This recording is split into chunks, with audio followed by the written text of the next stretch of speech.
راشید ارمان د تایلند د ښځینه ټیم د ډانس مینوال دی. د تایلند ښځینه کرکټ ټیم په استرالیا کې د ICC ښځینه نړیوال جام کې ګډون کړی و.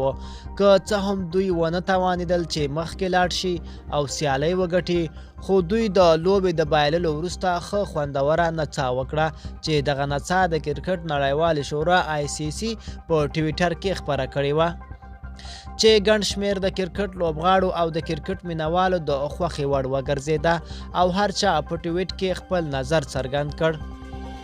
د ګڼو مینوالو په منځ کې د افغانستان د کرکټ ملي لوبډلې لوبغاړی راشید ارمان هم خپل نظر وښود او د یادې نڅا په اړه یې د کرکټ نړیوالې شورا ته په ټویټ کې داسې ځواب ورکړ: زه د تایلند لوبډلې د ډانس ځانګړی پینیا مینوال یم.